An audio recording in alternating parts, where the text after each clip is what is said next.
Wow, chicken curry. Easy recipe. Madali lang lutuin. Maglagay tayo ng mantika at mag-umpisa ng prituhin muna natin ang carrots at patatas. Balik tayo natin. Ayan, luto na. Tanggalin na natin.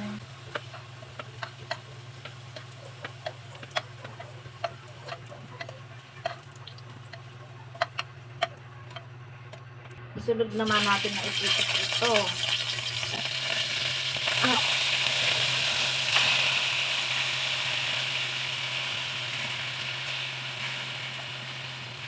Balik natin. Yan natin ang mga ng chicken curry. Yan ang ang mga. Ayan, balik. Ayan yung mga patatas. Ayan na ito ang mga mantika. Kasi pangkata. Ulo kayo mga mantika. Yan mga patatas mga oil sa kanila. Para na yan. Ayun din lang ang mga tubig alas. Ayan ang sasakyan natin. Ayan ang sasakyan natin. Ayan ang sasakyan natin. Ayan ang sasakyan natin. Ang chicken pa yung sasakyan natin. Okay, ayan ang alam. Muna yung mantika. Yan ang mantika. Bago yung mantika. Itabi natin ang mga chicken kasi ilalagay natin ang bawang. Ayan ang bawang, ang sibuyas at ang luya. Wow, grabe! Humahalimuyak na ang kanyang amoy, ang aroma ng ating mga sangkap. Igisa-gisa natin ang kanyang mga sangkap. At ilagay na natin ang curry powder. Ayan pa mo.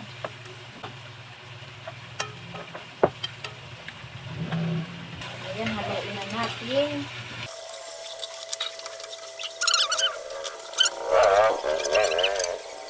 Ilagay na natin guys ang kakanggata. I-check na natin. Wow, so creamy na siya. Ayan mga guys, luto na ang aking chicken curry. Manangan natin para ma-master natin. So yummy! Lagay na natin ang bell pepper. Haluin natin. Ganyan. Ganyan lang.